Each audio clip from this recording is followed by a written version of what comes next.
We're live. No intro. Hello. How's it going? I'm here with Record Collector News Jim, or Jim Record Collector News. Hi, everybody. I hope everyone's gearing up for the holidays next week. I'll be going out of town on Christmas Eve. So hopefully I'm not having to deal with a lot of idiots. Weird weather. Yes, unfortunately, you are correct. But they've been dealt with, and I'm sure something might happen. We'll see. I got a nice package in the mail. There's Matt. Here you go. There's another. What's up, Clem? I got a package in the mail. I'll wait till more people come in and join before I show it. But Tokyo Brian sent me a package. Very He picked nice up some of him. records. He picked up some records for me, and I paid him for them. And they came, and one of the records has one of the better stories I've heard in recent memory. So it's nice to see you two today on this pleasant what's up, Tom? Wednesday late afternoon. Hi, Mazzy. Hi. It looks like he's loaded with something to talk about. I'm not. I'm just here to be with friends. Okay. Yeah. Appreciate it. Look it's an all Jewish episode so far. Yes. We need two more. We have a minion. Yeah, I invited some other people, but Jesus. Jesus. And me and him are on first name. Table for 12. Sorry. Man.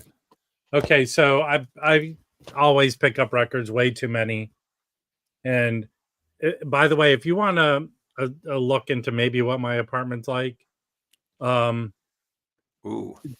maybe you should watch Record Safari on their Instagram.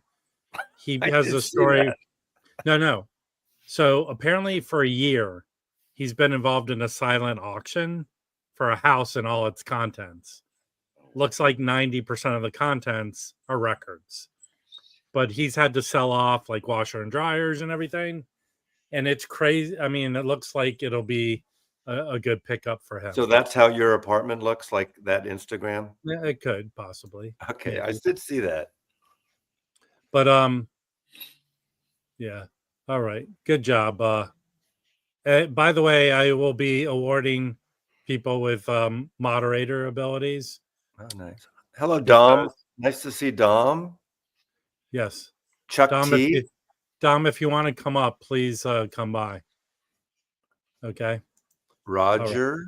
Right. Yes. Oh, there is that one MM guy that. No, let's not mention people, but that's not a real person. I didn't think so. Okay. Yeah. But here we're gonna start giving out some things. Dom, if you want to let me know. Is this award season? Yeah, I'm gonna give you an award for the biggest jackass on the stream today, even before it ends. Rob and I get along fine. We tease each other. Yeah, that's what you say. So I just got my turntable back and it's working. Yeah. Tell that story. Now, which table is this? So I have a Merrill Williams Real 101.2.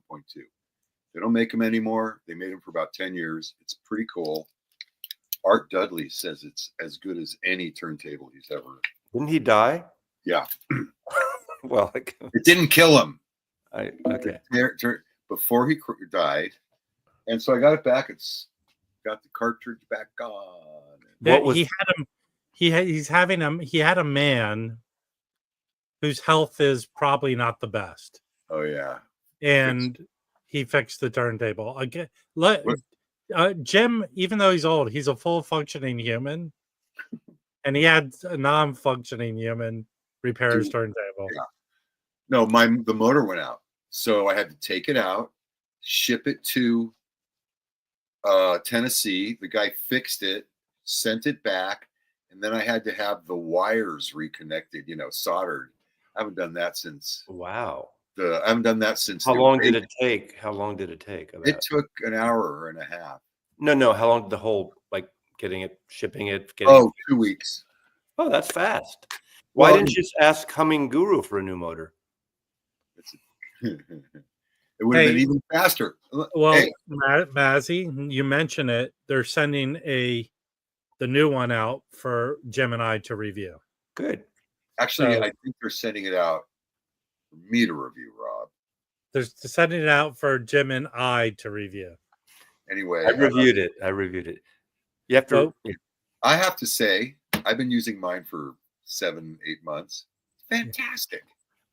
My first one, I still have. I've had it for 2 years now. I've done 1,000 records, maybe. Wow. I No haven't problem. had issues, but I know some people have had things, but when you reached out to them, they've They fixed fixed the issue pretty quickly. Sometimes even if it's out of warranty, they haven't charged you, but it's been minimal. Like Harry had to pay what, $25?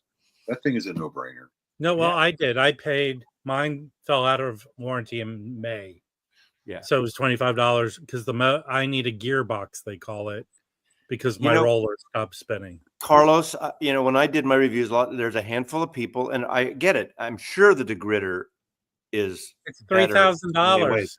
but it's Are you gonna- $3,400, Yeah, $3,200. are you going to give me, Roberto? Give So me one compared for to the 400, holiday? You could buy 10, almost 8 of these for one Roberto. degritter. This is not in the same Hold on. category as the degritter, but it's a It's great not in way the to same clean records. category. I'll tell you this, as someone who cleans the most out of anyone I know, other than the Ingroover store, and Dom, the Humming Guru is the perfect solution, unless you have $3,400 to blow on the degritter. Yeah, that's better. Dom, buy one less And hold album on. in the Psychedelic Acid Archive book, Yeah. and you can buy one. Hey, I'll tell you though that Junkyard Vinyl is very schooled on this, and he has issues about how records go through ultrasonic machines. Right? You have issues that spinning them doesn't truly clean them, stuff like that. But in my experience, it's cleaning the records. I've listened to Making before them and better. after. Yeah. Are there better There's- systems out there? If what's the one that Fremer and Mike Esposito and Michael 45 use? That's $6 to $10 grand. I mean, you can go there too. I have a Kermis. Speed is not too fast. Have you seen that thing go? That's not too fast. I've got a Kermis, and I think that's the best. That's very labor intensive, and I'm a lazy SOB. I saw the Oh, Kermis. I'm high. Yeah, Pardon me? dude. I'll be right there. You got to feed the pig. No, let me mute him. I'll mute myself. Okay. I don't understand. Absolutely, Dom. Absolutely, Dom. I totally agree. But there's some records, when I've gotten old records, especially Coleman and Dizzy's, my old ones are actually pretty clean. But there's things that it would go up almost to full grade. All right. Here's where I'll explain to you why it makes sense. Because I go to a lot of record stores and they'll visually grade it. It's dirty. They don't clean it and price it low. I take it home and clean it, and they could have priced it high. That happens to me all the time. So it is paid for itself. My Humming Guru in 2 years has more than paid for itself. Yeah. So plus it's a nice, I mean, Mazzy, you can admit this record collecting is all about rituals. You go through rituals with your records, right? Why isn't cleaning them part of your ritual? Well, it is mine.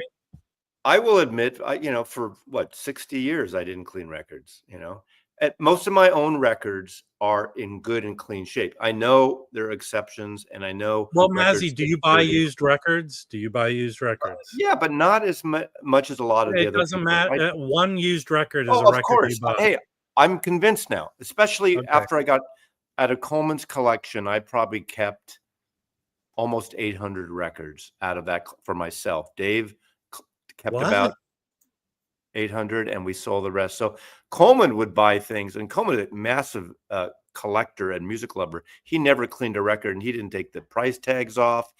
His records, a lot of his records were filthy. And he had like a really nice stereo. He had a Lynn LP 12 turntable, nice car. I mean, it's amazing considering what he played on, how dirty a lot of his records were. Cocktail showed up. What did? What kind of cocktail? This Oh, is a Boulevardier. You know what that Did is? you bring enough for everyone? Come on over. That's a croupier cup glass, whatever you call it.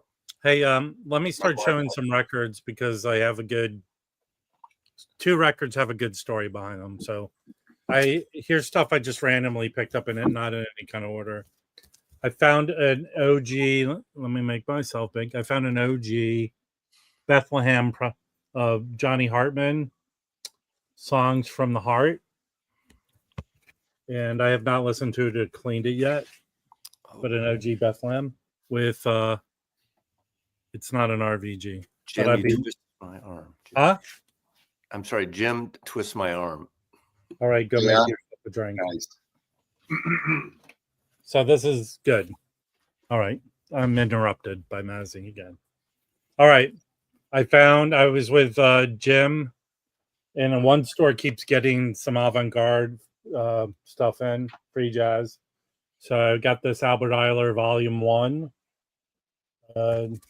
What's the label on that say? What was that? Shandar. This No, is no, a French. What, you mean this? Oh yeah. I think it was given awards, and that's sort of their hype sticker. Never seen that. I have not cleaned nor listened to this one yet. Hold on. I have to take it out, put it back in the paper sleeve. I already have this, but I picked this up again. It's Andrew Hill live at Montreux. This is Heirs to Freedom, 1975. It's him solo piano in the snow. He playing in the snow. You're supposed to go ooh ah, Jim, when I show you. Snow. Snow. This is a cool one. This is a Go West Man. This is a Quincy Jones record on ABC Paramount from the 50s, but the lineups are killer on this. I don't know if anyone could see it. Art Pepper, Charlie Marino, Shelly Mann, Conti Calante, Catalina, and his brother Pete, Carl Perkins, Leroy Viganiger. This is very cool. I just cleaned this now, so I'll probably listen to this afterwards. Conti Condoli was in the Tonight Show orchestra in LA. Yeah. Hey guys, I've made a lot of you moderators. Why don't you wake up and just start acting like it? Man, people, you're horrible at this.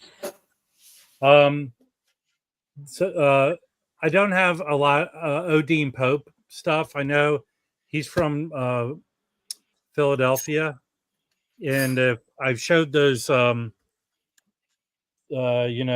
piano player that didn't become famous that my friend put out a bunch of his records.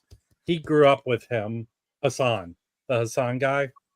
So this is my first one. This is on Soul Note, and I guess it's a variation on the saxophone quartet. There's there's 7 guys playing saxophone on this. Okay, now. All right, these I'll put aside. Let's see what else I got here. This is a record. I got a bunch of classical stuff, but I'll put those aside. Loki would be the only one to appreciate them.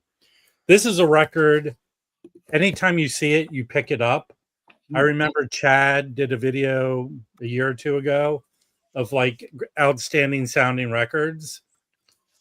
I don't think this label, Real Time Records, M&K, put out a lot of stuff, but a lot of their stuff is audiophile. This is a direct-to-disc with a bunch of guys who played with Duke Ellington, fronted by this Bill Berry guy, and that's who is on there. Ray Brown's on this. This is an amazing sounding record. Like, it is a demo quality record for your stereo. That's how good this sounds. And I'm not joking. This might be my next auction, but if you ever see this, you pick up this record because it is a killer sounding record. Really killer sounding. Very nice. Does anyone else have this?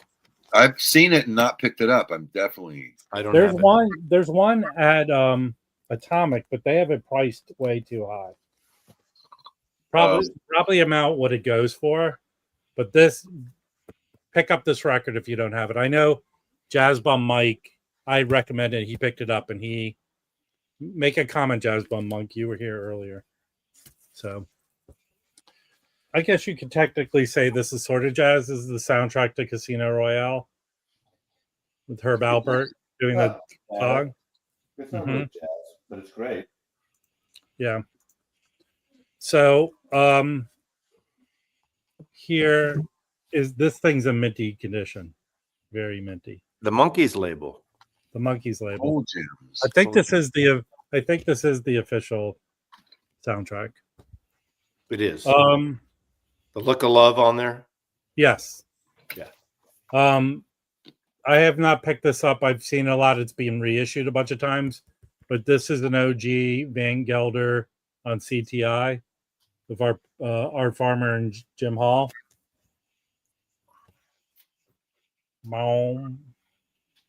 I've never seen an original. I think there's an org reissue I see a lot.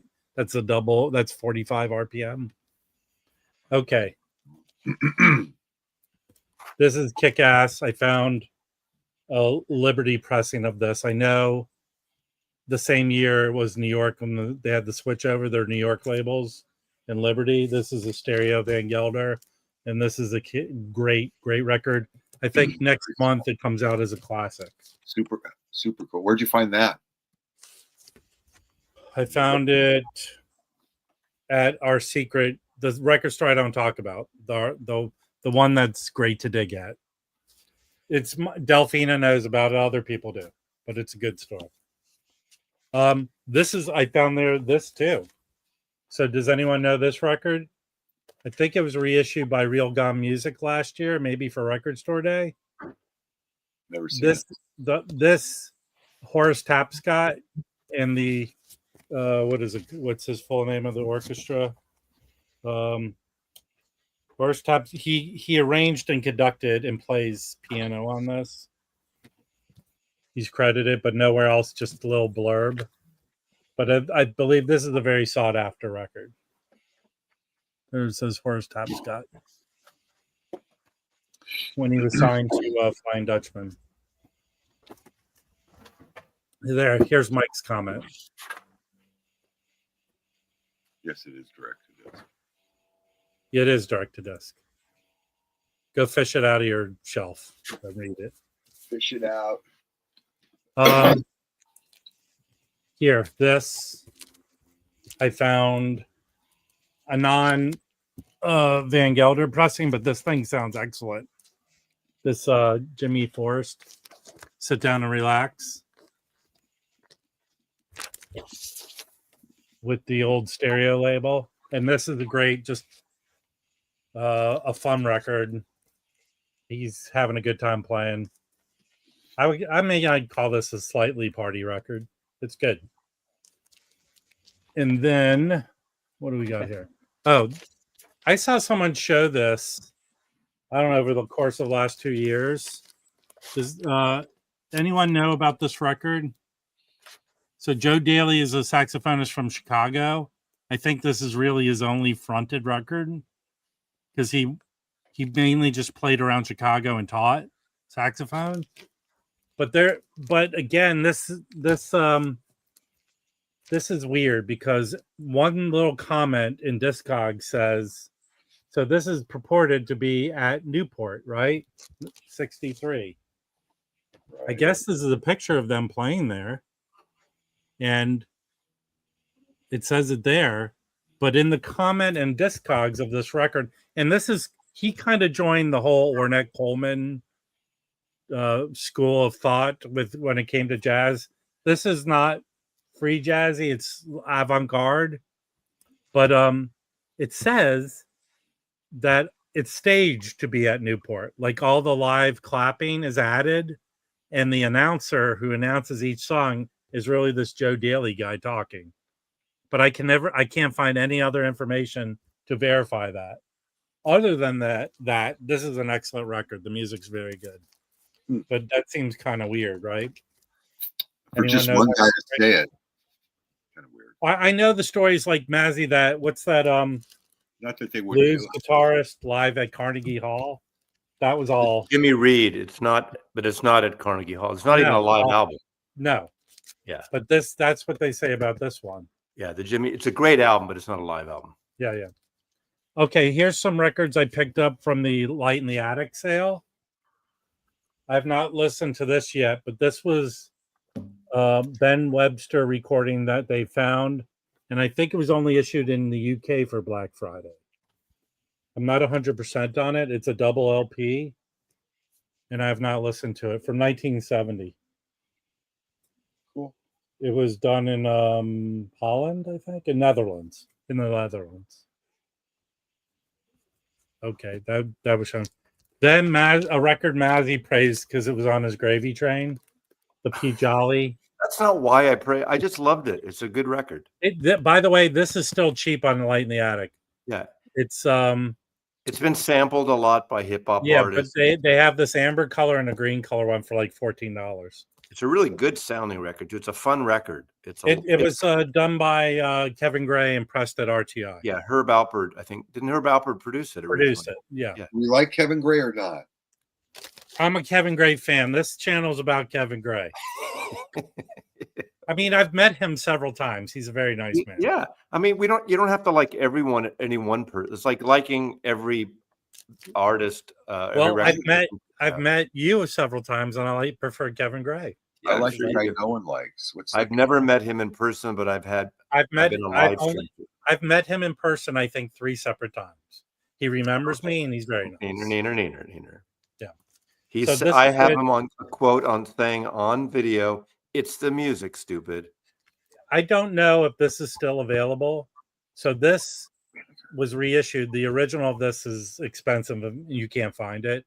I think it's on this Legends label. And I have a Buddy Collette record on that. And that one goes for a fair amount, but not like this. This was reissued. And this is a fantastic record. If it's still available on Light in the Attic, it was $14. I recommend you get this. It's sort of similar to this, Mazzy. It's like an electric. What is the guy playing? Is he playing a Rhodes? It just says piano, but it's electric piano. Fender Rhodes or a. It's very kind of chill. Leroy Vinegar obviously is an excellent, bassist. But this I highly recommend getting. It really is very good. It's kind of electric jazz, if that makes any sense. It's not fusion. It's just good. It may be a little funky to it, but it's good. Okay. All right. So now, first let's talk about this record. Does anyone know this record here? Hell no. Don't know it. So this is a UK pressing. There are only 2 pressings of this record. The original is on Transition, that jazz label from Boston that I think only put out barely 20 records, and then they were acquired by Blue Note. I'm not 100% how they were acquired, but this is one of them. This is not jazz. I think it's almost like gospel folk. Oh, I might like that. Well, so here's the thing about it. The Transition, this is the plate. I believe this is the plating of the Transition. This has RVG in the dead wax, and it says Transition, but it was put out on this UK label, Esquire. So that's what's interesting about it. Have you listened to it? How's the music? I haven't. I streamed it. Make sure you watch it because you just put your fingers all over it. It's. I'll go by what the N Groove said because I sent this to him. He goes, "Yeah, I had it once. It's not that good." It's a short suit. And did he take the gum out of his mouth, or he took off the gum and walked away? But I'll say this: that I bought it more because of the story behind it. It's a transition record. How often do you find one of those? I don't even know if the transition version of this is easy to find. I would expect Does it say who drew the cover? That's a wild artist. Great cover. Yeah, this is not the same cover, I think, as the transition. What does it say? Like illustration by charcoal? It's done by Shirley Durley. I don't know. Dilroy. Delay. I don't know.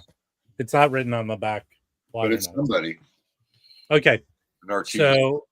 So Tokyo Brian picked up some records for me and mailed them to me. They arrived today. So I will show one record has one of the awesomest stories. So one record I've been looking for, he found for me in Mal Waldron's huge in Japan, but this is an OJC that whenever I go looking for it, it really is only available in Japan. Is Brian your drug mule out of Japan? No, I'm not putting that on him. He was just doing me. Well, here's what Brian did. That's very nice of him to do that. The record I'm going to show at the end of this, I was looking for. I found it. I'll explain the story behind the record, but it was one in Japan, and it was a site I couldn't access to buy. So I sent the link to him, and he looked it up and explained everything to me. And then he went out and found a copy of it. And this particular, let me show the two other records, and then I'll talk about this record. These are all Mal Waldron, the records. So the other one is there's 14 Japanese versions of this. This was a Mal Waldron record put out on Bethlehem in the 50s. It's a trio, but also Jackie McLean plays on one song. So he found two copies for me. I think, Brian, did you find these at a thrift store? That's what Japan is. These records are at thrift stores there. So, and this is a great record too. That's it's his signature song, Left Alone. So that's a good pickup. Thank you, Brian. Okay, here's the record. And Mazzy, keep your willy in your pants. So this particular record here, I've seen that before.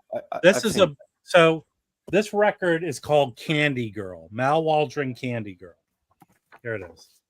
I'm sorry. So the story behind this is in 1975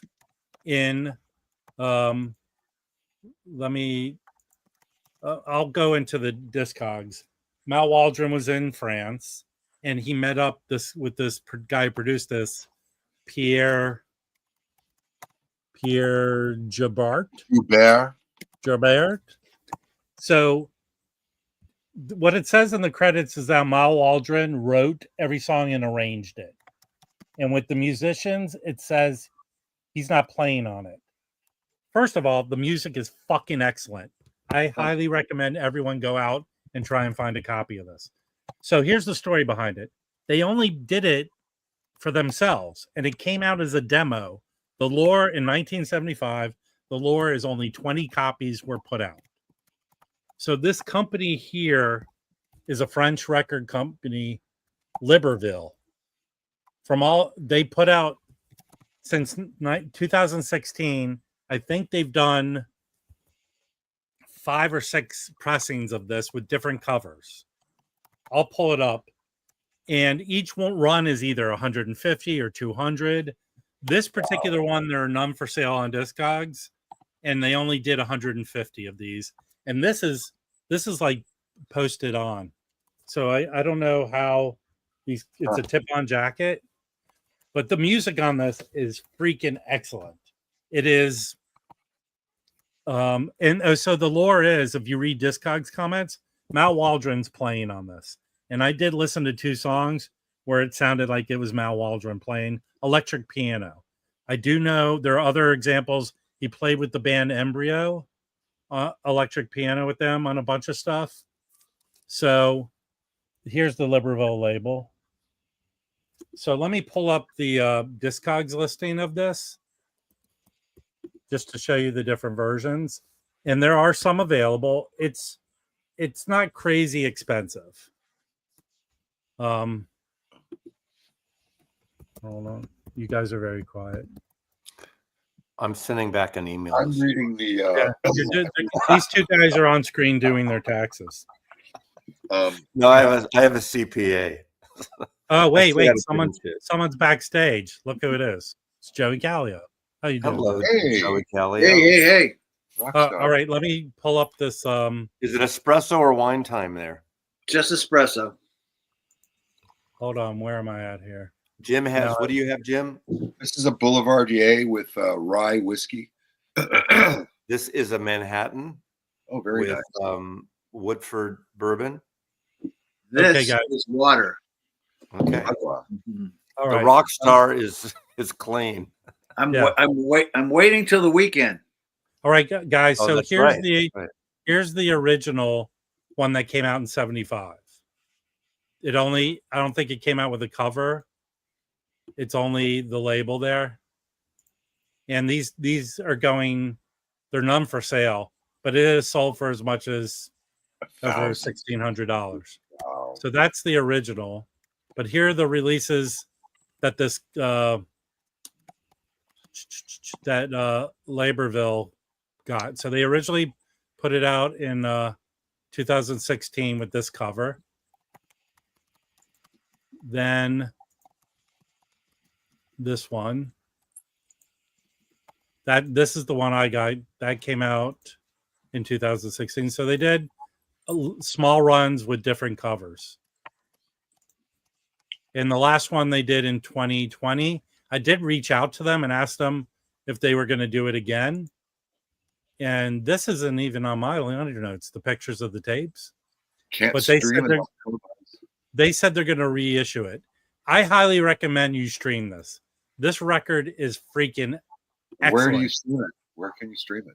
I think Apple? it's on YouTube. It's on YouTube. Go to YouTube. But it's kick-ass. And people say, here, let's look in the comments. People are saying here in this one, he's definitely playing on it. So it does sound like, and I actually have this one, The Call. He plays electric piano on The Call. So he's on Sweet Love Bitter, that soundtrack. Yeah, he wrote it. So he scored it and plays on it. But this is different than that. This stuff, he's not a lot of his stuff of him jamming kind of rock style on an electric piano. You know, I hate to admit it, I've never read comments and reviews on Discogs. They're a great source of information. You get all the same bullshit you get on No. I actually feel like if they do patrol the comments, they do a good job. Okay. I feel like it's the first place I go to when I want to get an honest opinion of a record. Okay. That's good to know. So I feel this record's kick ass. Try and get it. Even people who don't like Kimbo, you would like this. Let me see if I can go on YouTube and find the link. And find the link to it. Are you still showing records? I got one tonight. Only got one. It better be good, or I'm going to kick you off the stream. Well, this is a reaction. This is where an influencer influenced me. I watched a couple of days ago, Julian Lage, What's in My Bag, Amoeba, the guitar player on Blue Note. Mm-hmm. He's kind of like his influence is Jim Hall's. He's got that light jazzy thing. He's not a heavy jazzist, but he played this, and I didn't realize it was on Mississippi Records, and it literally arrived. That's why I just like in 20 minutes ago. And this is an Ethiopian piano player. Emahoy, I don't know. This was recorded in 2012, and Mississippi Records out of Portland, Oregon put this out. Can I tell? It's excellent. I mean, at least the clips I heard, I auditioned it, but the clips that they played on the What's in My Bag, it's kind of a classical thing by this wonderful Ethiopian piano player, this woman. I mean, it's soulful. Emahoy? I'm sorry? Oh, there it is. I will stream it. Yeah. So, I mean, it was like cheap. I got it through Amazon, but I'm sure it's available, Sounds cool. I think they put it out last year or the year before, Mississippi Records. Can I tell a Mississippi record story? That's Oh, they don't take your magazine probably, right? so They're too hip for record collector news. it was the Obama administration, the first Obama administration.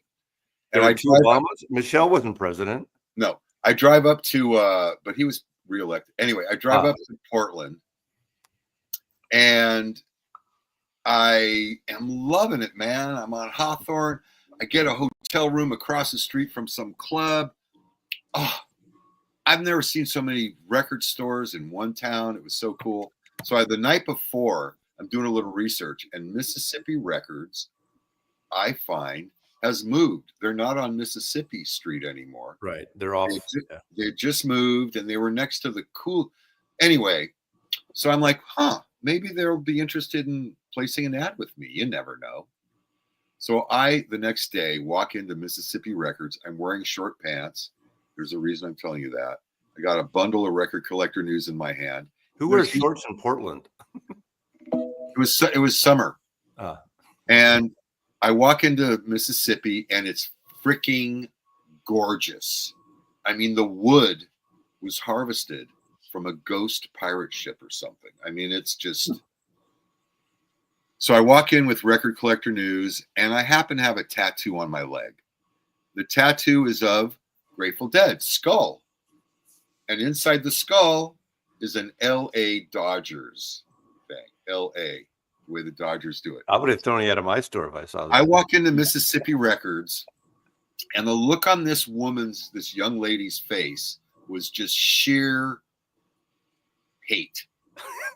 I was walking into a wall of hate, and I didn't know. I'm like, "Hey, are you the manager or owner?" Yeah, I'm one of the owners.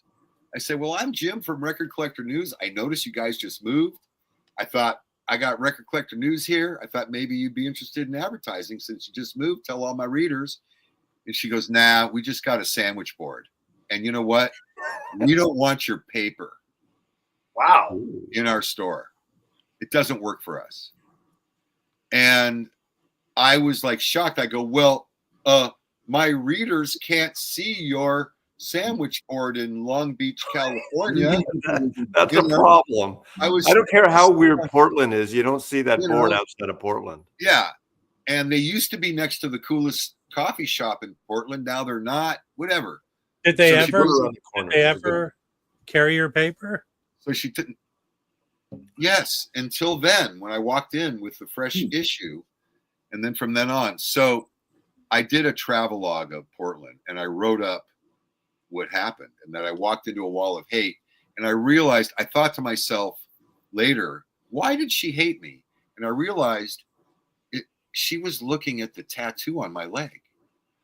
So in my review of the LA, the LA Dodgers, so in my review, I surmised that her mother was originally from Fullerton, which is Orange County, and that she moved up when all the people from Orange County moved up in the 70s. But anyway, so I got a lot of calls. Mississippi Records has, I think it's a cool record store, a lot of great African music, a lot of great international, some jazz. It's a well-curated small store. They threw me out so fucking My bad. issue with them is not necessarily with them, but there was some blogger that was there taking pictures about 7 years ago when Coleman and I were in the store. And it still turns up to this day on social. If you ever see these ads for Oregon tourism, Portland, Oregon tourism, right? They show record stores. There's a picture of me, like someone said, "Hey, is that you? It looks like you." And sure enough, it's me. One is Coleman looking at records. So I remember the day him and I drove down from Seattle, and without asking permission, they're using it to promote Oregon tourism. If I was Sue crazy, like I used to do with representing my photographers, I'd reach out to them and say, "Hey, this isn't a blog now. You're using it for an advertisement." So do you mean you're crazy about Sue? Yes. Yeah. Sue crazy. I thought you were going to say it was a Giants fan. I thought that was the only way this could wrap up. I was going to say there's plenty of reasons to throw Jim out of your store. I probably wore this hat in there once. And they probably have an LA Dodgers tattoo. Sorry. I mean, well, hold on one second. Portland doesn't have a Major League Baseball team, so No. I don't understand. They got the Mariners the closest, and right. They have minor league, I think. But a lot of people are There's no Giants Major League fans up Baseball in here. Portland. A lot of people are Giants fans. Yeah, but it sounds like they might have been like an Angels fan or something. or right? maybe they hated the Grateful Dead. Maybe. Hey, Or maybe they Joey, didn't Joe, that. hey, Whatever Joey. it was, they didn't like my leg. No. Hey, Joey. I don't You're like the weird leg looking either. and you hang out in record stores. 100%. Is the first thing, do you run into a lot of baseball fans in there? Not really. Everybody does hate LA. Everybody, and you know what? They just hated you. It's kind of worthy of it. Okay. You came up with a scenario that the woman's mom lived in Fullerton. Yeah. Here's the scenario. In their old store, a stack of record collector news fell on the owner's mom and killed her. There you go. That is That's the more. it. That's it. If only. That's it. If only. The place down here, I was at over the weekend at Georgetown Music. They have a section. There's like 6 stacks of all the last issues. Thank you, Mazzy. I need to send them a smaller box. I know. Actually, you should send them a plaque saying, "Thank you for the Record Collector News Museum." You know, Because literally it's like 10 different issues. What's this? Whatchamacallit's not next door anymore. That publishing. Yeah, he's next door. He's part of it. Yeah. Oh, they are still. Yeah. He's the right side. That's very cool. Is the graphic novel publishing. Yeah, I would say. And he's got, excuse me. They have a store in Mexico City too. I'm sorry I'm not there to give you the Heimlich commitment. No, in fact, Loki, I have really skinny legs that I was never able to do anything with them. What was the best coffee shop in Portland that you referred to? Just out of curiosity. Who? Jim, you did. You said it was they used to be right next to the best. Oh, I don't know. It was in the reviews online. I was doing research. Oh. I can't remember, but I was like, "Oh." There, but I'll tell you what the best coffee is, though, that I've ever had. And they have a lot of good coffee. And I went to Massey. No, Gravelli. At that place in Portland, that was the best coffee you've ever had. No, Grafeo's the best coffee. No, Grafeo's. Oh yeah. That's. But isn't Portland either coffee shops or beer places? Yeah, brew pubs. Totally. Portland has a problem with too many record stores, though. I think Stumptown. I hate Stumptown. They were in LA for a bit. No, wait. Sorry. Here. Stumptown and Vita I'm not a fan of. I think I met Joey in a Vita, right? And I think everyone really into is Lighthouse. That's my new bean right now. Where? I don't know from that where. One. It's down the street from Vita. It's in Fremont. Okay. On 42nd. Okay. That's good. Good stuff. Bean wise. You guys both live in Seattle? Yeah. Very. We're like on either side, like literally one-on-one. It could take 20 minutes to get to his house. It could take an hour. Well, last time I got really messed up going to your place. I got stuck in one of those way stations, and a guy was like, a big rig was honking at me, and it was frightening, to be honest. Well, hour and a half to get each way to Long Beach today to have my turntable fixed. I don't complain about. I lived in LA for 20 years. I don't complain about traffic up here. Yeah. Well, you and I don't have. But here's the thing about Here's the thing about LA. I am fortunate enough that I do work full time, believe it or not, that my schedule allows it that I could drive at the times where there's not a lot of traffic. Right. So I choose to go out when it usually takes on average a half hour to get almost everywhere. But there's always traffic in LA. There used to be. No, there's not always traffic. Okay. There's it's all about your location, definitely. It used to be in the 80s, you could go anywhere between 11 and 2. I mean, anywhere. Well, but that went away. Well, yes and no, because that's typically when I go out. Right. So, but I mean, there's exceptions. It's horrible. I say to myself, where are all these people going? They can't be going anywhere. Exactly. That's usually my rationale. It is kind of puzzling, isn't it? Yeah. But it's also, you can drive 35 miles just to get from one place. It's ridiculous. Well, that's the thing. That's why I like, a city where, like, if you want to meet your friends, you can just all go meet somewhere. But in LA, people, once they're home, they don't want to go meet you in Santa Monica if they live in Well, Hollywood. actually, Right. so that's a thing people don't talk about in LA, and I don't think it's about traffic. People don't like leaving their areas. Yeah. Right. People in Pasadena stay there. People That's in, like New York City too. You're in a neighborhood. You kind of like being in the neighborhood. Well, LA is so spread out. That's kind of the deal. There is no LA. It's this giant, vast area that is now deemed LA. I mean, yes, but people, that's what makes the areas more special, I think. Right. So you go to Los Feliz for a reason. You go to all, and all these things have a communal. Even in Santa Monica, we have our tourist areas, and then there are areas for the locals where they frequent. So every area has these where shops are, and you can walk around and stuff like that. The last few years I lived in Malibu was fantastic, just in a little shack on the water. But then and actually the last year was in the valley at Woodland Hills. Where in Woodland Hills? Berquist. So that's like right off if you take Westlake, was that it? The exit off I went to one. Corbin Bowl. Westlake Village. Westlake Corbin Village. Bowl. Corbin Bowl. No. Not Corbin. Woodland Hills Bowling Alley. Now you're talking like LA people. I went to Taft. All my friends went to El Camino.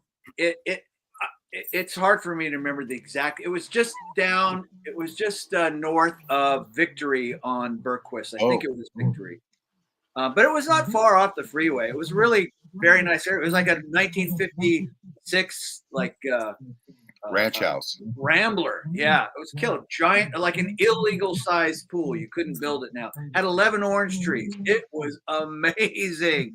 But I just burnt out on LA. It was very hot. And somebody actually shot with a wrist rocket. They shot out our window. I just had my second kid, and it was like, okay, I think I'm done with LA. So, wow. So I moved up to Seattle, and here I stay. You're better off for it. Yeah. Well, I'm down there all the time. I'm coming down in January. Yeah. Hey, man, you have to say hello. I would love to, man. How long were you here just now? A week. For a week? But I'll be there for like 9 days. We're rehearsing. Dada's rehearsing, and then we have 2 shows. We're playing the Coach House and Pappy and Harriet's on the 17th. Oh, we have to come. Where do you rehearse? In the Valley? Yes. So I'm very close. Wait, Seven Horses playing or Dada's? No, it's Dada. Seven Horses riding. So last time I was riding with Seven Horse, and believe it or not, there are people doing a documentary on Dada right now. So that's I hope it's not the same people doing a documentary on Rachel's Go. No, it's different. They're actually no pretty offense pro. to that. No, it's pretty pro, but I gotta admit, it's starting to get to the nitty gritty, and some of the agreements that were agreed upon as far as like control and what we get to say no to, it's starting to get a little weird, which is, that's how it goes. Is this going to be like Get Back or Let It Be? Yeah, exactly. We just want to be careful. I mean, fine, tell the story, but it's all in the editing. Is there any old footage they may use, or is it all new? Going to be all new? It's going to be a bunch of. Well, they're filming the Coach House show actually. So we should come to that one. Yeah. You should. Yeah. But, where's the other place at? Where's the other Coach House down south? Yeah, no, I know the Coach House is in San Juan Capital. Pappy Harriet's. That's out in the desert. Yeah. Palm Springs. Yeah, they're both kind of destination places. If you seriously want to come to that Coach House show, let's have a talk. Well, what depends on when it is, what day of the week it is. It's Friday night, the 17th. Yeah. Maybe go down there and get down there and get a hotel or whatever. That wouldn't be fun. That wouldn't be bad. Yeah. It's gonna be that for some reason. Dada fans love to go to the Coach House, not because the Coach House isn't cool, because it is. It's an old style. It's an old, old school. How big is it? I don't think I've ever been there. A lot of people do Coach House and then McCabe's. No, McCabe's is like a little baby. Oh, that's way too small. Okay. Yeah, no, this is like this at sellout. It's like $850, I think. Oh, McCabe's and holds like 70 people at the most, I think. yeah, I've McCabe. never been to Coach House. Yeah, it's a It's a guitar store. McCabe's McCabe's is a guitar Yeah. store. I saw. But they I have a used to performance go space. see in the Hot back. Tuna Yeah. every year at McCabe's. Hot Tuna, Yorma and Jack every fucking year. At McCabe's. The last time I was there, I was working for Geffen Records, and we just signed Beck, and he did like a private show, and it was just him stomping his foot, playing harmonica, and playing guitar. I thought he was fantastic, but I will say his bedside manner that night was, I guess I wouldn't call it bedside manner is the wrong phrase. He was a little, I don't know. He didn't like the guy in the mailroom. Let's put it that way. The head of the mailroom talking to him. Weren't you the guy in the mailroom? Yes, I was the head of the mailroom. He didn't like that guy. Like he was definitely Nobody likes the guy in the mailroom. Hey, So, I've seen Beck in Santa Monica walking down the street. He was dating that actress Fialza Balk at the time when they were walking down the street. But I've seen Evan Dando play solo gig at McCabe's. Yeah. And I've seen Van Dyke Parks do a gig there, but he has horrible stage fright. So he wasn't facing the audience the whole time. Van Dyke Park was at that recording session I was at when I did on that Ringo record, the Ringo song, I should say, that we did. Van Dyke Park was one of the people I got to hang out with that night. I've met him. He scored movies, so he would come to test screenings. And I've met him, and he was very nice. Yeah, he was very cool. Everybody was nice. I mean, it was like I was definitely the least famous person in the room, and everybody was nice. Awesome. Hey, so Joey, do you have any records to show? I do. It took me forever to get up here because I still have a problem with YouTube, and I changed my password on Facebook, and they gave me a big harangue. So I was like really wanting to get in on the record cleaning and the Mal Waldron. It was very frustrating. Because I did just get this one over here. Yeah, that record you can't. The originals are $1 billion, but you can find. I have a Japanese. That is an excellent record. That's what this is. It's Japanese. I just got a bundle of Japanese from my little person that I will remain nameless because if I tell everybody, I'll never be able to afford records from them again. We got this. Oh, I have a copy of that. Art Pepper and Gang. Yeah. I won't show all of them. I'll just. This is really cool. I'd never seen this. It's Bill Evans. Yeah. You can get that on a twofer. There's a Bill, and I'll show the twofer if I can pull it out right here. But there's with that record. I'm going fast because I don't want to waste everybody's time. But no, we have plenty of time. Go slow. All right. How about this? I saw this and I was like, yes, I must have it. Pisces. What is? I don't know that one. Yeah, Lee Morgan, Curtis Fuller, Wayne Shorter, Cedar Walton, and I only know this because it says it on the cover.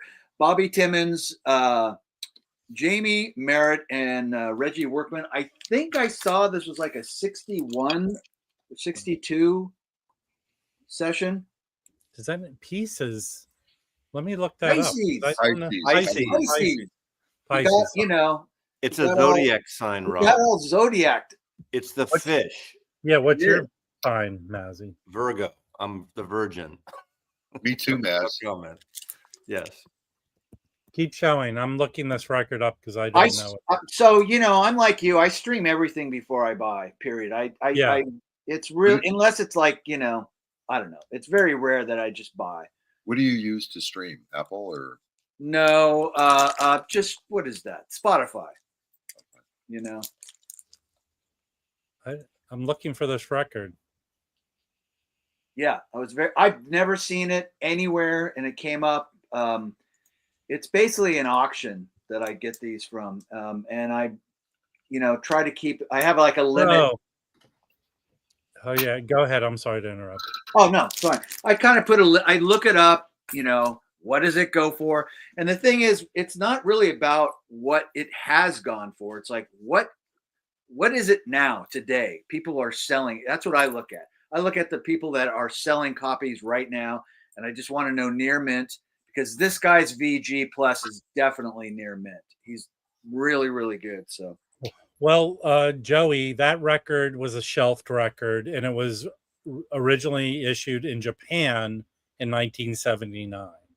And the only legit copies are Japanese copies. There's a 79 and an 80. Can you see the session date? Is it like 61 or something like that? So I pulled it up on Wikipedia, which is my number one source for all information. That's a jab at the morons who come around here. And it says they don't date the recording session. Okay. Most of it was recorded in 61. There's one song that was recorded in 64. So it's over multiple sessions. How about this? I've never seen this before, and I was born in San Francisco, so it was kind of like, Freddie Red. Yep. But does Freddie Red? I thought it spells it IE. Why is that? What label is that originally on? Well, this is a Riverside. Don't know that. Japanese. The trio, as it says right there on the cover. I'm a genius. But this picture, it's so like, it's very old looking. You know what I mean? It's not. They didn't fix it up or anything. It's just really. It's raw. Who plays on there with him? Let's see. Freddie Red's great. Yeah, it's. We all do, Ed.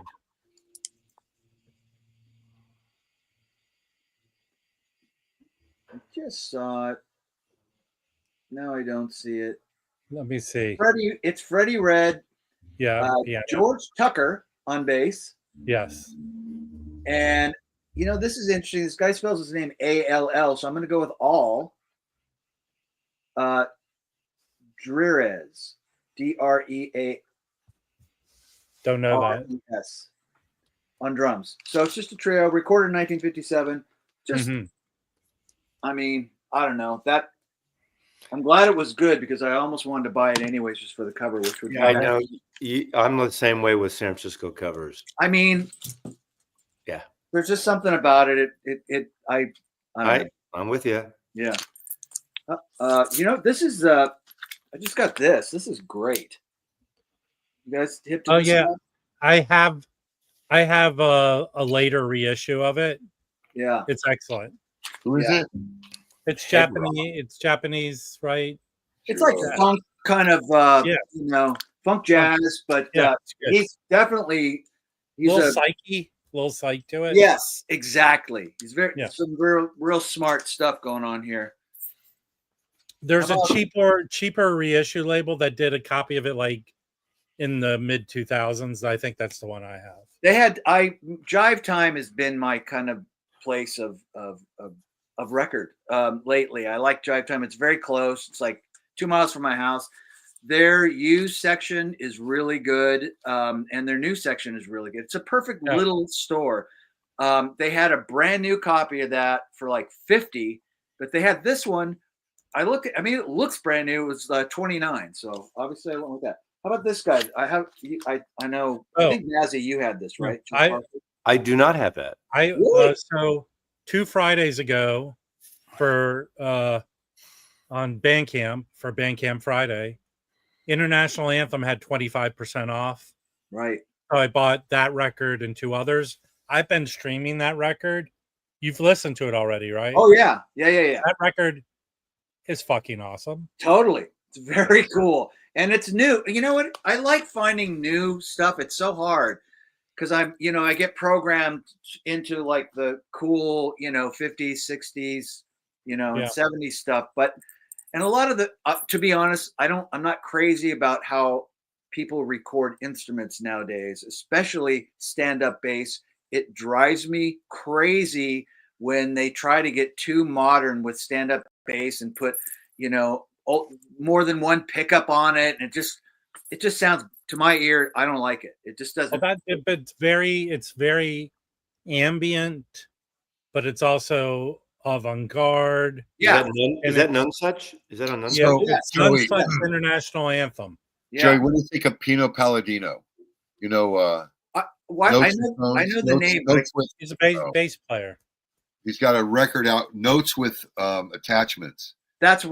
why I know the name. Fucking- You know what? Yeah, I but haven't he- heard it. I just know the he name plays because with he's everybody. famous He guy. plays- Exactly. He plays, Yeah. but He has getting back, his own record out, Notes with Attachments. My getting favorite back to record of the the last 2-3 years. getting back to the international anthem. There's another guy called like Tommen. Stream that.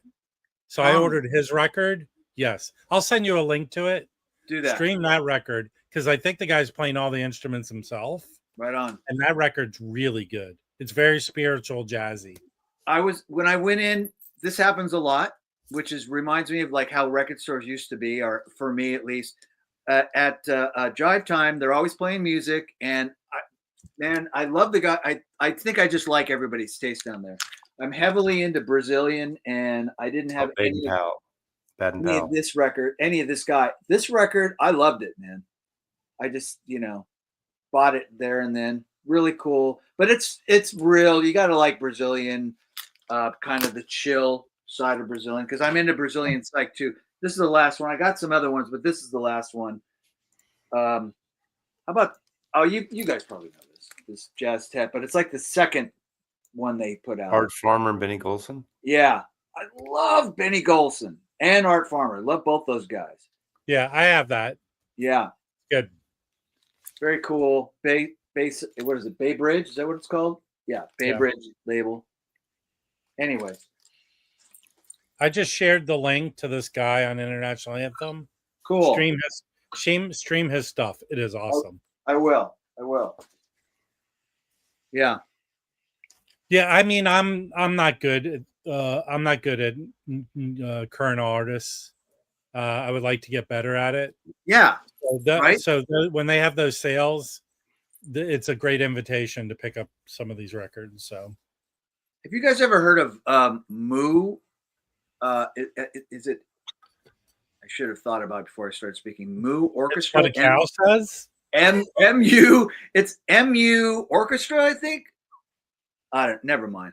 I have the record. I'll bring it up some other time. That's new, and there's one song that just kills me on that. Anyways. Awesome. Yep. Jim, do you have anything new to show? I have a few records. Okay, let's see. You were with me. I grabbed this from you. Yes, but I have both versions of that record. Yeah. This played great. It is a bit face melting. Did it melt? Yeah, melt your face. It's really good though. It's very face melting. Michelle Indeggio-Cello. I bought this record. I couldn't resist. I've been streaming it for a while. I really like her. Yeah, on the Chord Real Book. I don't know. She's a little different. This is an oldie but a moldie. Ofra Haza, remember her? Yeah. Yeah, this is good. It's really good. 80s. I was just gonna. Is that the one with the from the nose to the ear? No, that was a different one, right? Yeah. That was her other one. I think that was her first one. And then this Paul Bly that I picked up. It's very good. I like his a little more out there stuff, and this is kind of out there. What is that? What kind of music is that? He's piano. He could go nuts with like Varese, almost crazy. Right. Yeah, he's This is- avant-garde to free jazz. Okay. But he also does some very straight, normal stuff. Yeah, that's he almost does. boring sometimes. I Yeah. recommend. I don't know which exact record he did. Stuff on ESP disc.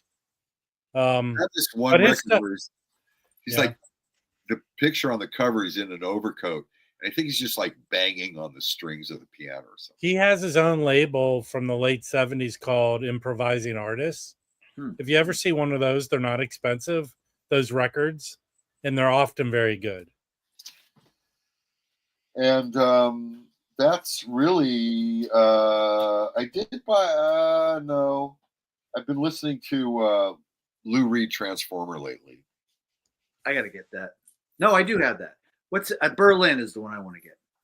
And The Mo-Fi is really good of the Berlin. I don't know why, but for some reason, I've been drawn to this record. I really don't know why, but I've been totally drawn to this record. Is that backwards? Nope. No. You're correct. Songs of Resistance. What This is that? This is Mark Rebo, and this came out in 2016. This is kind of Mark Rebo's response to Trump being elected the first time. Oh. It's Songs of Resistance. Michelle Ndegeocello's on it. Tom Waits is on it. Steve Earle. Anyway, it's all songs of resistance. Got it. You know? Yes. And it's on Anti Records.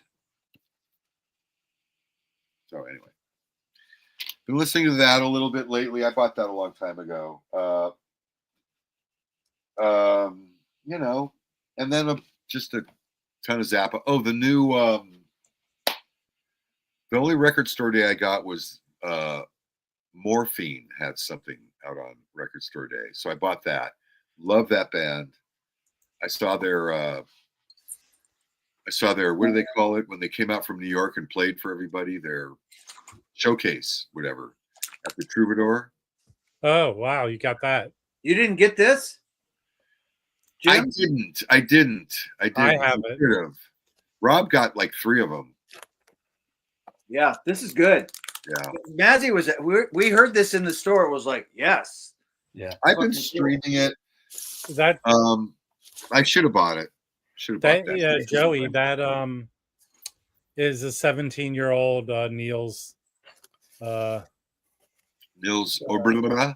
yeah, Orsted Peterson. He's Hey, 17 there. Joey, Cool.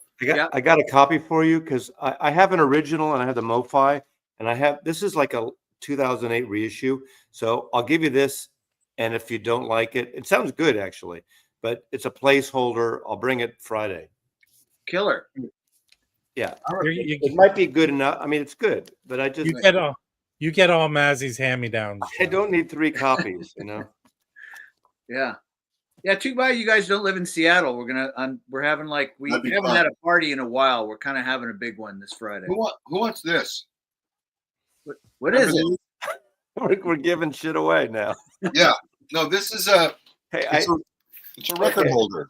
I have a garbage bag here. I went through my closet this No, weekend. that is a thing, man. What I have is a it? garbage bag of clothes, shirts. Yeah, Don't wait. you remember that from the Hey, Jim, you told me that's how you hang your colostomy bag. Hey, while you're Delphina, do sitting you need down. some clothes Stop for it. styling? I have some clothes that I don't wear anymore, and I'm going to bring them to Goodwill tomorrow. But I have them here if anybody wants them. Yeah. everybody had this. Everybody had one of these When? in the 60s. You mean a Mazzy, copy you were of around back then. No, a Did it- thing to hold your records like copies that. of Stuart Okay. Copeland's Let's soundtracks? see. You know Let's what see I mean? It's a wire thing. It holds Yeah, I remember those. Yeah, I do Yeah. too. Yep. I just You're don't younger have the than floor, us. You're I don't have younger, the floor Rob. space for it, so I want to get rid of it. And I don't want to give it to Rob because I'm sure it's a fucking disaster. See, we share up here in Seattle. We exchange things. We give, Yeah. I don't just want to give that away. Where's Marino? He's He- okay. He's right here being offended. He Yes, wasn't notes and invited. tones. Hey, That was Delphina, my yoga mat. I haven't gone through my clothes in 5 years, and I have stuff that I just I don't wear anymore. Maybe they don't fit right. I just Listen, Delphina, there's several bustiers and then some high heels. there's some good. I mean, there's some good stuff in there, but it's just I'm fine still. I swapped a shirt, one of your shirts, Mazzy, right?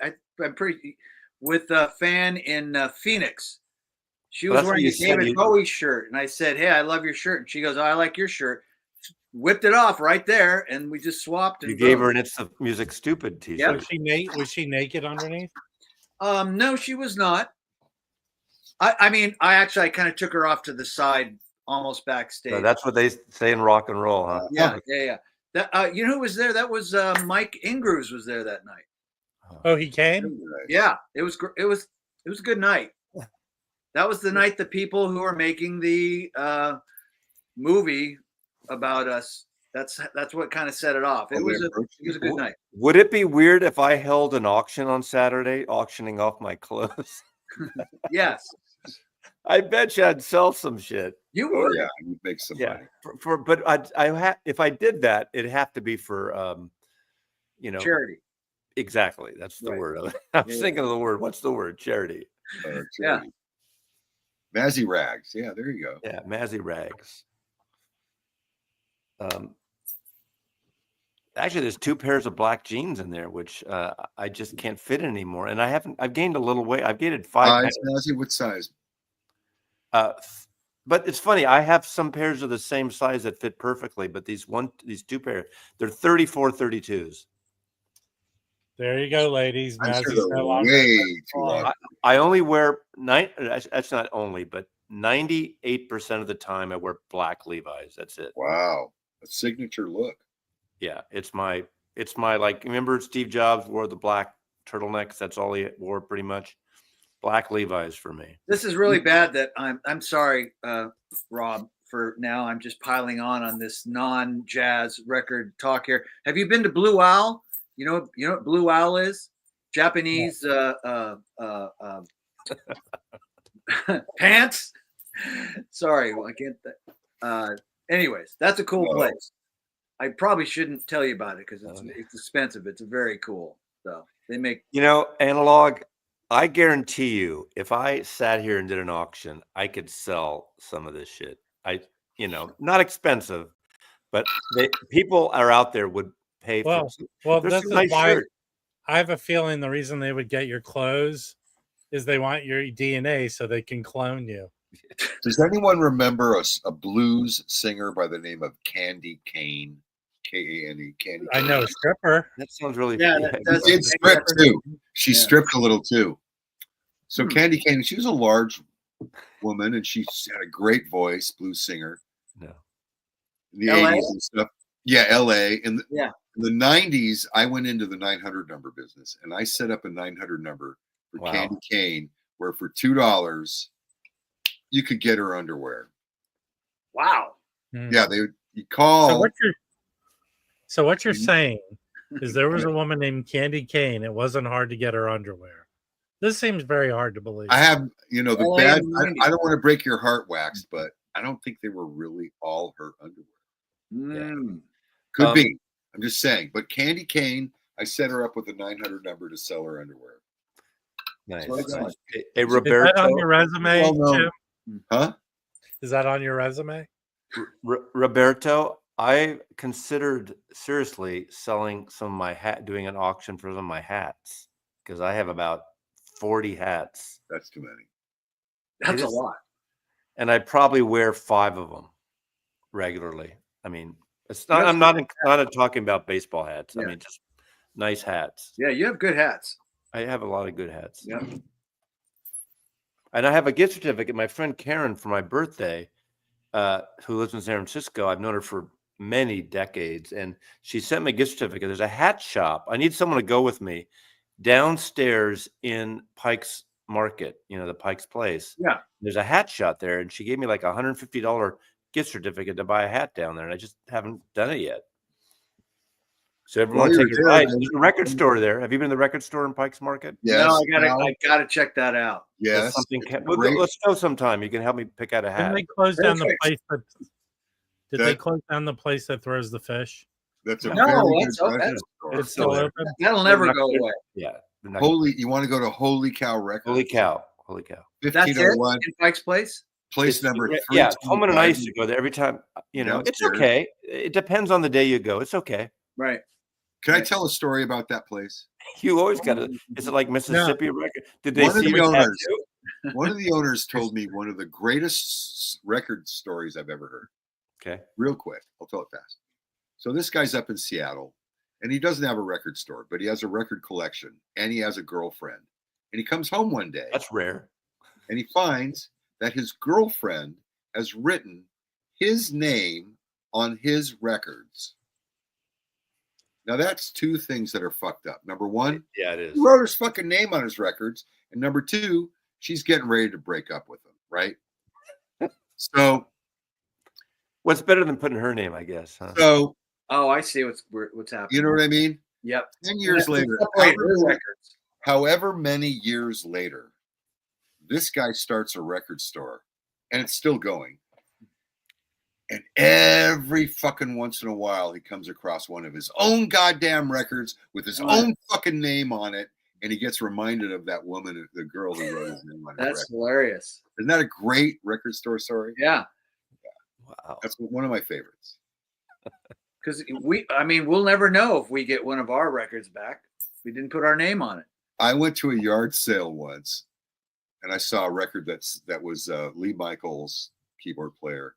And it said Joe whatever on it, Joe Goodman. And I knew a guy by the name of Joe Goodman who was a keyboard player. I called him. I said, Joe, were you the kind of asshole that wrote your name on your Lee Michaels records? And he goes, I might have been. And it was his record that I bought at the yard sale. Yeah. Excellent. If you're ever in Seattle area and you see records and inside the cover, just inside the cover, they say John King somewhere. I see his records all over up here, and they're always in excellent shape. A lot of blues, a lot of folky stuff. So stuff that I like that maybe aren't that popular, not necessarily like rare things, but like John Renbourn records or Peter Paul and Mary or Waylon Jennings or country stuff, and they're always in pristine shape. But whenever I see those, and if it's something I want, I know it's going to be a good record. I've shown this a couple times since I've got it, like a couple weeks ago, but I don't know what the story behind this putz deal was. That he wrote 181, 181, 181. It's like red rum 180. Yeah. This is worth money. This is a mono copy of this album, but then he starts autographing his name. Wow. And dates. That would be an interesting documentary of 181. Yeah. 181. I have a record out of the Al Cooper of Al Cooper's. Nice. It came out of his house, and he wrote shit all over his records. I have a Nancy Wilson record. He drew a dot on her forehead. Wow. Like an Indian person. That's dot. If you watch Michael Pilmer, that's like Michael Pilmer special. He'll draw on the old crappy covers. This was a record that was owned by Donald Byrd. I know that because of that. Oh yeah. But this is a 10-inch that Donald Byrd owned, so I know that much. That I own some records that famous people had. Hey, I really want to go to speaking of record stores, to that the newer Japanese one in LA. Yeah, I almost went yesterday. I was down around there. I met up with Delphina down at our private favorite record store. So if people come to LA, I'll take them to this record store. Right. That guy yelled at me. That guy yelled at me. Hey, Delphina, should I ship my old clothes to you? But you can't send clothes media mail, can you? I don't know what that means, Lisa. Yeah, I don't know. What part of town is that record store in? It's in it's called Boogie Maru. It is in technically Torrance, I guess. Torrance. Okay. Is it a whiskey bar too? No. The guy stays open late though. He stays open kind of late. It's a small record store. Probably 80% of what they sell is Japanese Japanese pressings, but they have all genres of music. Right. And you would expect mostly jazz. Poetry on Plastic Legs going there because they sell city pop stuff. Right. But it's a great listen. If you have 2 days, I've took Joey to record stores. But if we do a South Bay, we could do a South Bay tour where there are plenty of stores to go to. Right. I would say Boogie Maru is my favorite South Bay store. Long Beach, all that. Yeah. I have Friday. Thursday. Oh, I don't. Never mind. I got a meeting Well, I'm teaching in January, but we'll figure something out. Okay, cool. I don't do shit. You're flying down, right? Oh yeah. Yep. I'm gonna be in San Francisco on the like the 9th, 10th, 11th, 12th. So, I know. Too bad it wasn't then. I'd be pushing hard for you to drive down.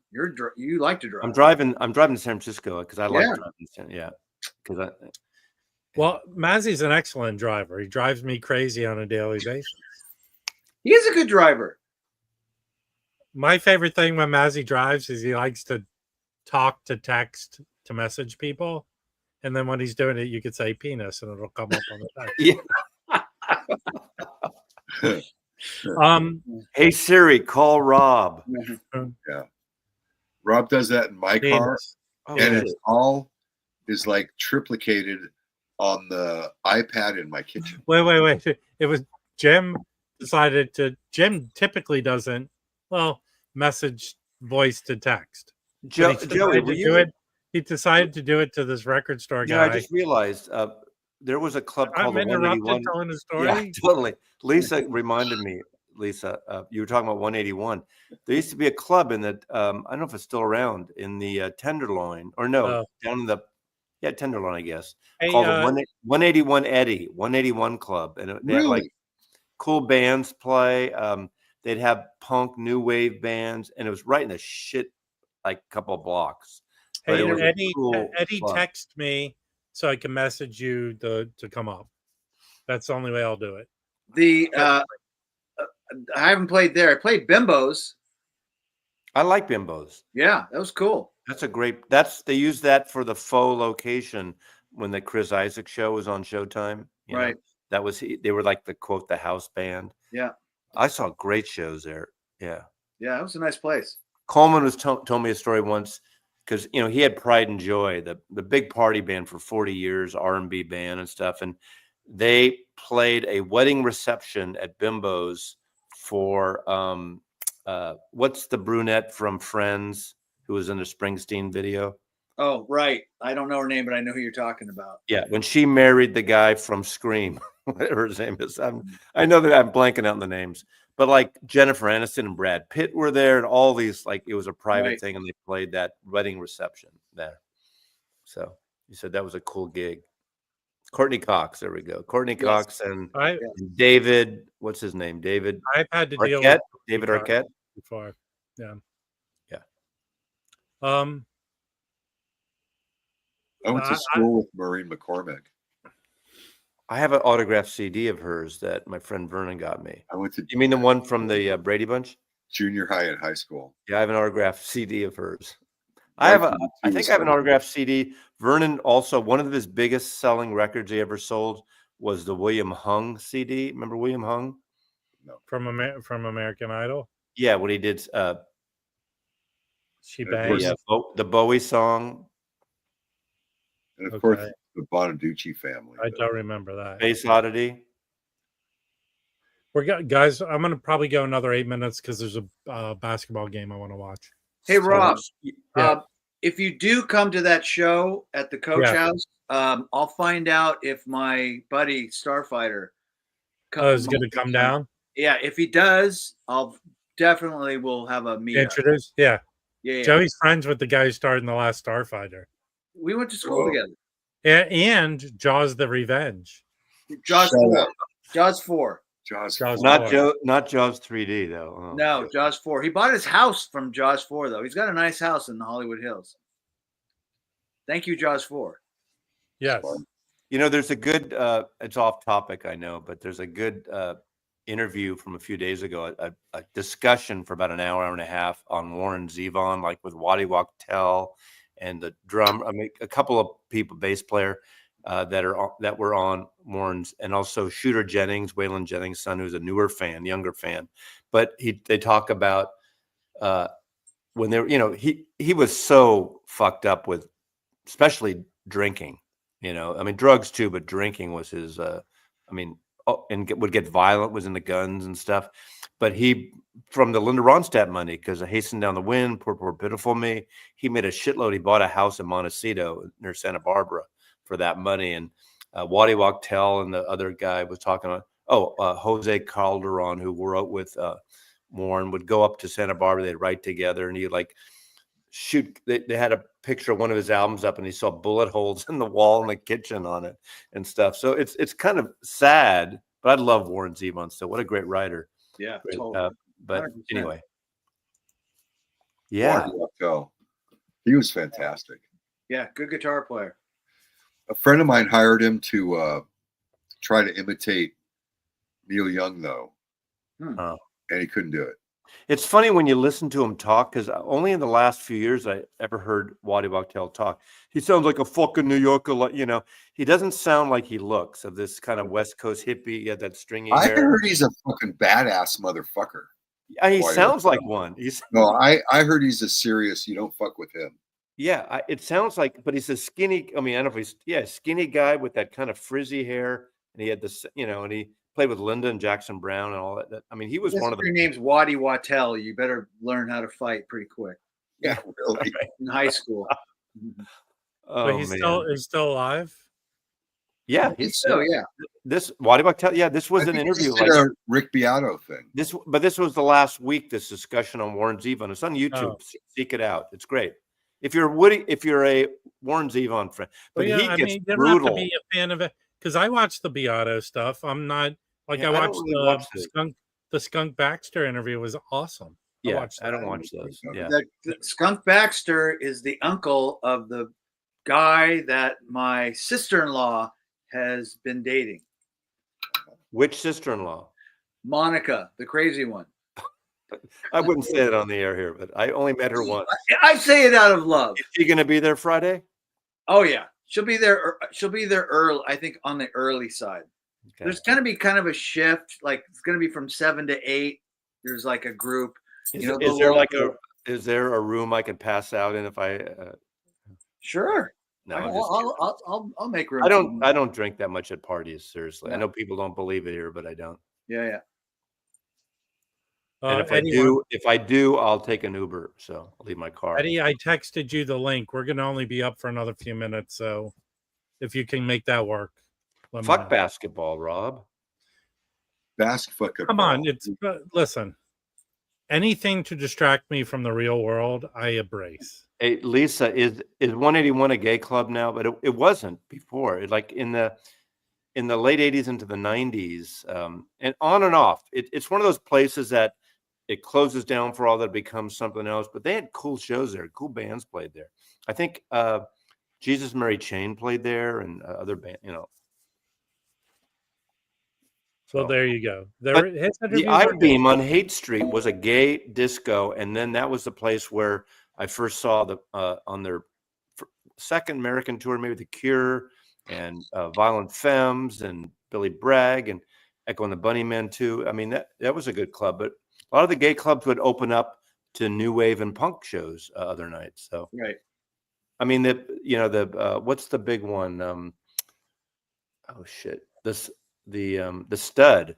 The Stud was like on south of Market, and they had a lot of new wave things going on too. What else, Mazzy? Pardon me? Do you want to tell us what else went there? Well, do you know the clubs there? Like there was the End Up, like, you know, there was a lot of gay clubs that had punk shows and stuff. Yeah. Yeah, exactly, Delphina. Yeah. When I first started dating my wife, she wanted to go to this place called the Queen Mary because she just wanted to dance. And whatever. Was it on the Queen Mary? No, it was a, you know. Are you talking about Hamburger Mary's? No, it was on Ventura Boulevard. It was a transvestite show on Ventura Boulevard. Really? Yeah. And every Where time on Ventura Boulevard? What was across street? Studio City, Ventura and We talking 90s? No, 2000. Oh, okay. I was gone. Later. Say, how did I miss that place? But I think it'd been there forever, the Queen Mary. And they had very familiar. They did everything.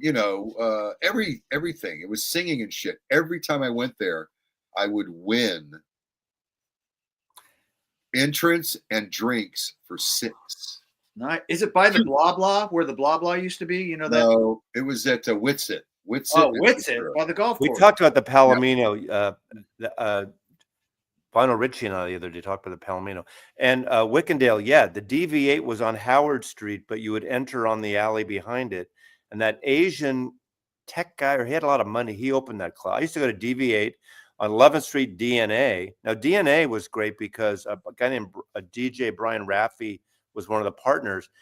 And I saw Prince there twice. When Prince would do a show like at Oakland, he would do these secret shows like at 3 or 4 in the morning and I saw him twice there at one of those secret shows. Also, I saw the soft white underbelly there. Remember the soft white underbelly? Who is that? That's somebody's false That's name. Blue Oyster Cult. That's right. That's right. And so they would them and it was on the same block as Slim's, Boz Scaggs' club. We played there on New Year's. I like Slim's. That was a Yeah. good club for a That while. was the night Todd Rundgren needed to borrow our tuner. Wow. That was a good And I club. met John Lee Hooker. Michelle's studio was a block up above Dom Ramon's Mexican restaurant on 11th Street. And then there was the Oasis was there. And then it got fucked up. All of a sudden, real estate people came in and built like some condo lofts, and people would complain about the fucking music noise. Give me a Boz Scaggs fucking break. place. That place. Yeah. And in fact, Michelle and I almost bought, before we bought our place in San Francisco, there was it wasn't much of a secret, right? If I was there, but there was a club, or there was this building on Potrero Hill, Lower Potrero Hill, and we put an offer. They were asking like $500,000 for it. That was a lot of money in 1990. Sure. And we offered them like something crazy, like $375, which is still a lot, but it included a liquor license, and we were going to make the downstairs Michelle's studio and live upstairs and renovate it. And it became the club, the Bottom of the Hill Club, which is there. And I saw Oasis there when they first came to America. Holds like maybe 300 people, if that, 250 people or something. It's still around, the Bottom of the Hill Club.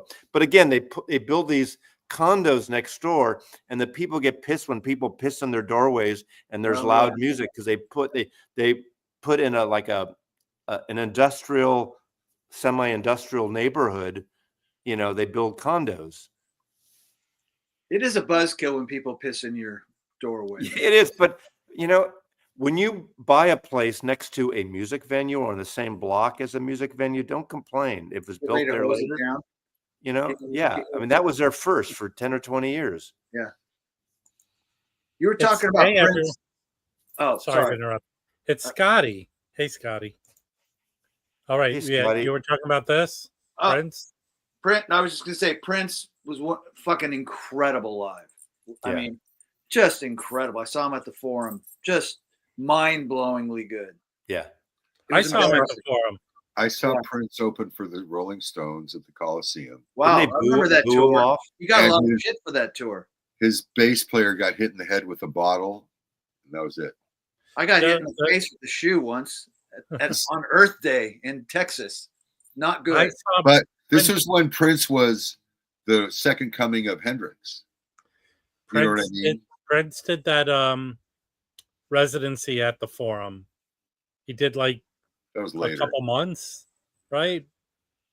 I saw him there. That was Yeah, good. I saw him on the Kiss tour. Is that what it was called? That one, the white record? The Love song Kiss? Sexy? Hey guys, Where I he's like, gotta where he's go. naked? Where he's Yeah, naked? we're gonna wrap stuff up, I think. This is really nice. Really nice. Parade? Maybe Parade? No, it's just a white album. It's a white cover. He's on it, I think. It's got that hit Kiss on it. Oh, that's the second album, isn't it? Love No. Sexy? Is it Love Sexy? No, I don't. No. I wish this is bad. I don't know. I'm sorry. Well, you're gonna lose points in your rock and I'm roll. ashamed. Whatever. I am ashamed. We need to get not digital gramophone, 6-inch up here. He's the Prince fanatic. Prince guys. All right. I thank everyone for joining me tonight. I really appreciate it. Come by the Bums on Friday. Stream. I don't know if I'll stream next week because of the holiday, but if Christmas. not, yes. Everyone Well, have a let's do good this tonight. evening, Nice. right? Rob, What record did thank you you just- for being an American. I want to say that I'm proud to be an American. Well, And my parents had a lot to do I'm a with it, patriot. Mazzy. I am a I am patriot. I'm a liberal, and I'm a patriot. I was a am too. Scout. I'm a patriot, but I'm working hard to get my dual citizenship with Italy right now. Yeah. I'm going to get Canadian citizenship because my father served for the Canadian Navy in World War II. Yeah. So Wow. I'm that way. Excellent. Yeah. Awesome. I I'm wonder if gonna I can. I'm gonna be a Californian citizenship. I think that's coming up soon. You're screwed. So nice to see you, Jim. It's Rob. It's always a pleasure. You're a great Very nice. host. Yeah. Joey, I'll see you Friday. Thank you All right. for Well, the thanks for invite. having me up, by the way. Yeah, thanks for coming, Joe. I Right. really appreciate it. Very cool. You add Well, so much gravitas to the stream, something that these two guys on the bottom do not. Sure. All right, Hey, take Rob, care. I want to Good tell evening. you, you're such a Yeah, there he goes. I What saw a that baby. coming. Massey Can I just have tugged his $5? ball and left. All right, bye, Happy guys. trails. Thank Yeah. you. Take care.